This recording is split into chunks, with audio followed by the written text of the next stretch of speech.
ETF index mutual funds నేర్చుకుని stock మార్కెట్లో రాణించాలనుకుంటున్నారా? వెంటనే ఈ నెంబర్కి కాల్ చేయండి.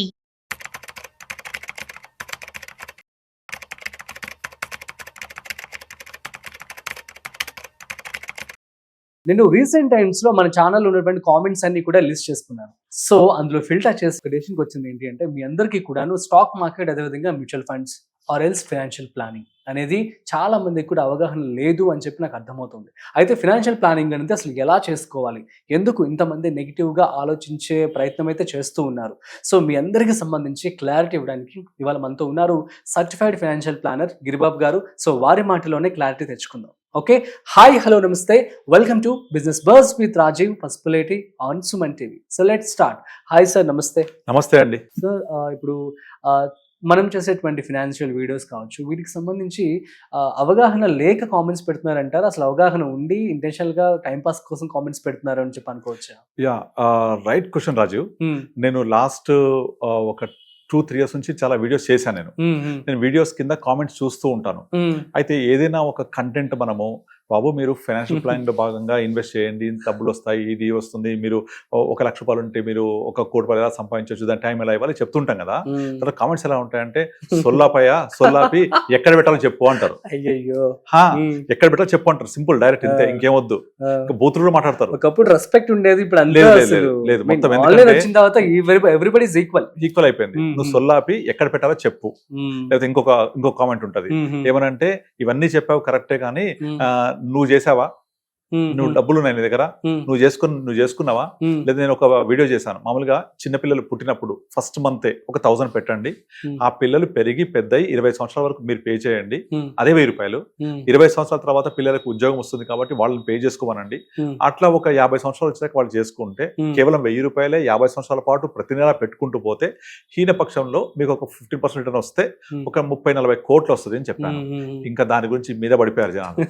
30 కోట్లు వస్తుందా, ఇస్తావా, నువ్వు గ్యారంటీ ఇస్తావా, నువ్వు ఉంటావా, నువ్వు ముందు ఇన్వెస్ట్మెంట్ చేయ కదా, కాదు నువ్వు ఇస్తావా, నువ్వు, ఇవి క్వశ్చన్లు.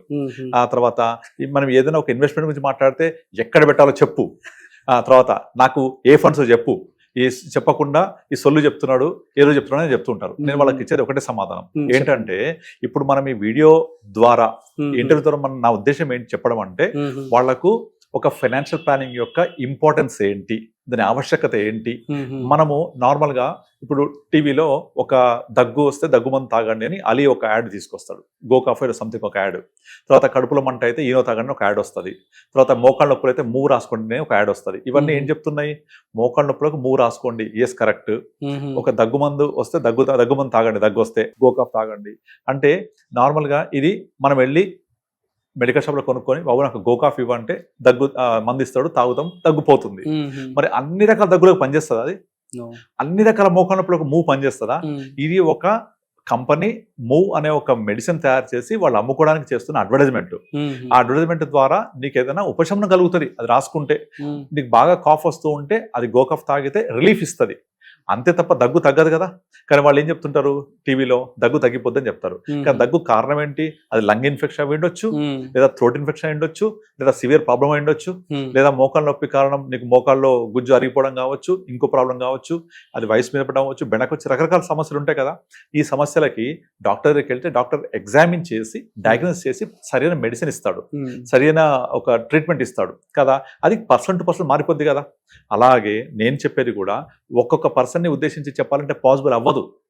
నేనేం చేస్తానంటే, వాళ్లకు ఏం చేస్తే వాళ్ళ యొక్క ఫైనాన్షియల్ ప్లానింగ్ ద్వారా వాళ్ళ యొక్క కెరీర్ సెట్ అవుతుంది, ఇలా మ్యూచువల్ ఫండ్లు చేయండి అని చెప్తే ఆ ఫండ్ చెప్పు అంటారు. అసలు there is no best fund, మనకు సూటబుల్ ఫండ్ ఉండాలి. ఇప్పుడు నేను చెప్పేది 60 సంవత్సరాల వ్యక్తి చూడొచ్చు, 30 సంవత్సరాల వయసున్న వ్యక్తి చూడొచ్చు, ఇక యంగ్స్టర్ 20 సంవత్సరాల వ్యక్తి చూడొచ్చు. సో ఎవరికి తగ్గట్టుగా వాళ్లకు పోర్ట్ఫోలియో సపరేట్గా ఉంటుంది. సో వాళ్ళు మమ్మల్ని అప్రోచ్ అయినప్పుడు మేము వాళ్లకు ప్రాణ పోర్ట్ఫోలియో మీకు సూటబుల్ ఉంటుంది, మీ గోల్స్ వేరుగా ఉన్నాయి కాబట్టి మీకు ఇది బెటర్ అని చెప్తూ ఉంటాం. ఇదన్నీ అర్థం కాకుండా ఇదన్నీ వదిలేసి నాకు మ్యూచువల్ ఫండ్స్ లో పెట్టండి అంటే ఏ ఫండ్ చెప్పేసాయి ఫస్ట్ అంత ఇది కావాలి.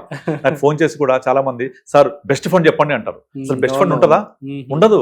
అలా ఒక బెస్ట్ ఫండ్ అనేది ఉండుంటే గత 5 ఏళ్ల నుంచి గత 10 ఏళ్ల నుంచి అదే బెస్ట్ ఫండ్ గా ఉండాలి కదా. అండ్ మనం ఇన్వెస్ట్ చేసేటప్పుడు చూడకూడదు అనేది చేయకూడదు ఏంటంటే పాస్ట్ పర్ఫార్మెన్స్ చూడొద్దు. First of all past performance చూస్తే అసలు ఒక ఫండ్ ఎందుకు పెరుగుద్ది ఎందుకు తగ్గుద్ది depending on the stocks inside the portfolio. ఈ స్టాక్స్ వల్లనే ఈ ఫండ్ పెరిగింది. మళ్ళీ ఆ స్టాక్స్ ఉన్నాయా ఆ ఫండ్ లో, ఈ స్టాక్స్ మళ్ళీ పెరుగుతాయా? ఎప్పుడు మార్కెట్ సిక్లికల్ గా ఉంటది. మీరు 20 years హిస్టరీ తీసుకోండి. 20 years లో 2000 year లో .com బూమ్ ఉన్నప్పుడు అన్ని ఐటీ స్టాక్స్ అని చాలా పెరిగేవి. ఆ సైకిల్ అప్పుడు ఐటీ సైకిల్, తర్వాత ఇన్ఫ్రా, రియల్ ఎస్టేట్ ఆ పేరుంటే చాలు స్టాక్స్ పెరిగిపోయినాయి. 2008 బబుల్లో మొత్తం పడిపోయినాయి. తర్వాత ఎఫ్ఎంసీజీ, తర్వాత ఫార్మా, తర్వాత బ్యాంకింగ్, తర్వాత కోవిడ్, తర్వాత మళ్ళీ ఫార్మా. ఇట్లా ఎవ్రీ 3-4 years సైకిల్స్ మారిపోతాయి. కనుక లాస్ట్ 3 years లో ఏ సైకిల్ నడిచింది, ఏ స్టాక్స్ ఫండ్ మీద తీసుకున్నాడు అండ్ ఎలా చర్నింగ్ చేశాడు, ప్రీవియస్లీ ఎలా ఉన్నాయి, ఆ స్టాక్స్ ఎలా ఉన్నాయి, దీన్ని బట్టే కదా ఆ ఫండ్ పెరిగింది. మళ్ళీ ఆ ఫండ్ చూసి 3 ఏళ్ళు పెరిగింది 5 ఏళ్ల క్రితం పెరిగింది అని చెప్పేసి దాంట్లో ఇన్వెస్ట్ చేస్తే మళ్ళీ పర్ఫార్మెన్స్ వస్తుందా? తెలియదు, రాదు కదా. కనుక బెస్ట్ ఫండ్ అనేది ఎప్పుడు ఉండదండి. ఎప్పుడు సూటబుల్ ఫండ్ ఉంటుంది. ఆ సూటబుల్ ఫండ్ ఎలా చూడాలి? ఆ స్టాక్ లో ఉన్న ఆ ఫండ్ లో ఉన్న పోర్ట్ఫోలియో ఏముంది, ఇప్పుడు మార్కెట్ ఏ సైకిల్ నడవబోతోంది. మనము ఎవరు దేవుళ్ళు కాదు. సో బట్ కానీ ఏంటంటే ఇప్పుడున్న మార్కెట్ సినారియో ప్రకారంగా consumption is the next big trend రాబోతోంది. Number 2 banking is undervalued, ఇప్పుడు పికప్ అవుతుంది బాగా. కనుక బ్యాంకింగ్ ఎక్స్పోజర్, కన్జంప్షన్ ఎక్స్పోజర్ తీసుకొని అట్ ద సేమ్ టైం మనం కొంచెం multi cap, mid cap, small cap పెట్టుకుని ఒక పోర్ట్ఫోలియో డిజైన్ చేస్తాం. All eggs in one basket ఎప్పుడు చేయం అసలు. కంపల్సరీ ఒక 10% మించి ఒక సెక్టర్ ఎక్స్పోజర్ తీసుకోము. నేను ఎప్పుడు తీసుకోను. కనుక నా కస్టమర్ దగ్గర ఫండ్స్ అన్ని కూడా మినిమం 5, 6, 7, 8, 10 వరకు ఉంటాయి డిపెండింగ్ ఆన్ ద పోర్ట్ఫోలియో. ఎందుకు అంటే ఒక ఫండ్ పెరగకపోయినా ఇంకో ఫండ్ మేకప్ చేస్తుంది. దాని వెయిటేజ్ తక్కువ ఉన్నప్పుడు ఇంపాక్ట్ పడదు. అలా కాకుండా మ్యూచువల్ ఫండ్స్ 2 ఫండ్స్ పెడితే చాలు, 3 ఫండ్స్ పెడితే చాలు అంటే అది ఓవర్ కాన్సన్ట్రేట్ అవుతుంది. అందులో ఒక ఫండ్ పర్ఫార్మ్ చేయకపోతే impact will be more than 20-30%. అదే అవుట్ ఆఫ్ 8 ఫండ్స్ 10 ఫండ్స్ లో ఒకటి పర్ఫార్మ్ చేయకపోతే impact is only 10%. This is the reason behind the spread in the portfolio. రెండోది, ఇప్పుడు మనము నార్మల్గా సెబీ కేటగరైజేషన్ ప్రకారంగా స్టాక్స్ అన్ని కూడా ఏ ఫండ్ ఎక్కడెక్కడ తీసుకోవాలి కేటగరైజేషన్ ఉంది క్లియర్గా. Large cap is 1 to 100, mid cap is 101 to 250. ఇట్లా ప్రతి ఒక్క ఫండ్ సెలెక్షన్ వెనక lot of science is behind. And ఇదంతా కూడా పర్సన్ టు పర్సన్ మారిపోద్ది. కనుక ప్రతి ఒక్కళ్ళకు అనువైన పోర్ట్ఫోలియో ఉండదు. ఫర్ ఎగ్జాంపుల్ చిరంజీవి ఒక సినిమాలో ఒక షర్ట్ వేసుకున్నాడంటే చిరంజీవికి బాగుంది, మనం వేసుకుంటే బాగుంటుందా? మహేష్ బాబు ఒక డ్రెస్ వేసుకుంటే బాగుంటుంది మహేష్ బాబుకి, మనకు బాగుంటుందా? మహేష్ బాబు హైట్ వేరు, వైట్ ఫెయిర్ కలర్ వేరు, తన కంప్లెక్షన్ వేరు, మనకు సూటబుల్ కాదు కదా. కనుక మాకు ఫండ్ చెప్పేసాయి అని కామెంట్ పెడుతుంటారు. ఎక్కడ పెట్టాలో చెప్పలేదు, సొల్లంతా చెప్తున్నాడు, ఏం చేయాలో చెప్పలేదు అంటే అది ఒక్కొక్కళ్ళకి ఒక్కొక్కలాగా ఉంటుంది. నేను దీనివల్ల మనం ఏంటంటే ఏం చేస్తే బెటరో చెప్పగలం, ఎలా చేయాలో పర్సన్ టు పర్సన్ మారిపోద్ది కదా. సో కనుక మనము ఆ ఒక ఇన్వెస్టర్కి ఒక అవేర్నెస్ క్రియేట్ చేయడం వరకే మన బాధ్యత. అంతేగానంటే నువ్వు ఇప్పుడు ఇక్కడ నుంచి విజయవాడ వెళ్ళాలి అంటే నువ్వు ట్రైన్లో పోవచ్చు, ఫ్లైట్లో పోవచ్చు, బస్సులో పోవచ్చు, కార్లో పోవచ్చు, 2 వీలర్ పోవచ్చు. కానీ ఇవన్నీ ఎలా డిసైడ్ అవుతాయి? నీకున్న టైం అండ్ మనీ బట్టి. నీ దగ్గర మనీ ఉన్నాయి, టైం లేదు, విమానం వెళ్ళు. ఓకే, మనీ లేవు, టైం ఉంది, ట్రైన్లో పో. లేదు కొంచెం లగ్జరీ కావాలి, కార్లో వెళ్ళు. ఎక్కడైనా విజయవాడ చేరుకుంటాం. కనుక నీ యొక్క వెహికల్ అనేది రిక్వైర్మెంట్ బట్టి, నీడ్ బట్టి, అవైలబిలిటీ బట్టి మారిపోతుంది కదా. ఇది వ్యక్తికి మారిపోతుంటుంది. కనుక ఒక్కొక్క వ్యక్తికి ఉద్దేశించి మనం చేయలేం కాబట్టి ఓవరాల్గా మనము మాట్లాడుతుంటాం. నేనే కాదు, మన సోదరులు ఎవరైనా సరే, ఇక్కడ యూట్యూబ్ లో మాట్లాడే ఎవరైనా సరే ఒక సూపర్ఫిషియల్ గా మాట్లాడుతుంటారు. రీజన్ ఇదే, అది ఒక వ్యక్తికి ఉద్దేశించింది కాదు ఎప్పుడు. కనుక అలా కామెంట్స్ పెట్టేసి నువ్వు పలానా ఫండ్ చెప్పు, లేకపోతే నేను పెడుతున్నా బాగుంటుందా, లేకపోతే పలానా ఫండ్స్ పెట్టాను బాగుంటాయా, ఇట్స్ నెవర్. కావాలంటే మీరు ఏదైనా ఒక ఏఐ యాప్ ఓపెన్ చేసి అందులో what are the best funds in 2016, best funds in 2018, best funds in 2020, best funds in 2022 and best funds today, ఇట్లా 5 రకాలుగా తీసుకోండి. ఏ ఒక్క పీరియడ్ లో కూడా సేమ్ రావు. మరి ఫండ్స్ 10 ఏళ్ల హిస్టరీ లేదా ఉంటాయి, అయినా సరే ఇయర్ ఆన్ ఇయర్ మారిపోతుంటాయి. Winners rotate, winners rotate, winners rotate, ఇది చెప్తూ ఉంటాం. ఇప్పుడు ఇన్ఫోసిస్ టెక్నాలజీ కంపెనీస్ 2000 year లో ఉన్న వాల్యుయేషన్ మళ్ళీ రావడానికి 15 సంవత్సరాలు పట్టింది. సో అలా హైలో ఎంటర్ అయితే మనకు మళ్ళీ రిటర్న్స్ రావడం చాలా కష్టం. కనుక పీక్ ఆఫ్ ద సైకిల్ రావద్దు. ఇప్పుడు ఏ సైకిల్ నడుస్తుంది? ఇప్పుడు లాస్ట్ 2024 లో థీమాటిక్ ఫండ్స్ ప్రతి 100 రూపాయలు 70 రూపాయలు అందులోకి వెళ్ళాయి థీమాటిక్ లోకి. అన్ని డౌన్. ఇప్పుడు ఒక్క థీమాటిక్ నడవట్లేదు. డిఫెన్స్ ఫర్ ఎగ్జాంపుల్, పిఎస్యు అసలు దాన్ని ఊసేలేదు ఇప్పుడు అసలు. కనుక అలా చేయొద్దు. దీని అంతటికి మనము ఒక అడ్వైస్ ద్వారా వెళ్తే ఏం జరుగుతోంది మార్కెట్ లో, మీకు ఏం కావాలి అడ్వైస్ చేస్తూ ఉంటారు.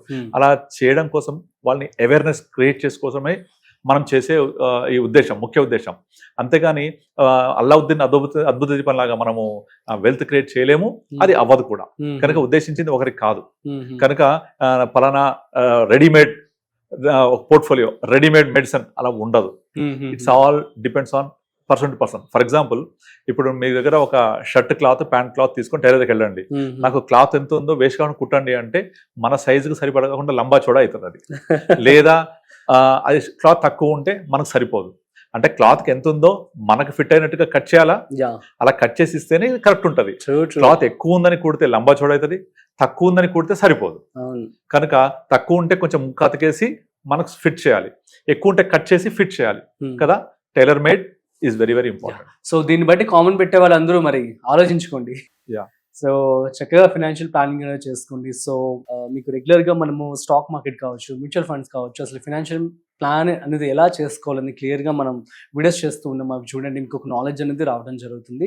ఏది పర్టికులర్ షార్ట్ కట్స్లో మీకు డబ్బులు సంపాదించడం అనేది ఇంపాసిబుల్, అండ్ వచ్చినా కూడా అది షార్ట్ టర్మ్ వరకు మీకు ఉంటుంది అనమాట. సో దీనికి సంబంధించి ఇంకేమైనా డౌట్స్ కనుక మీకు ఉన్నట్లయితే ప్లీజ్ కామెంట్ చేయండి, మేము రిప్లై ఇస్తాం. మరొక ఇంట్రెస్టింగ్ కాంటెంట్తో మళ్ళీ కలుద్దాం. అంతవరకు చూస్తూనే ఉండండి Suman TV. This is Rajeev signing of.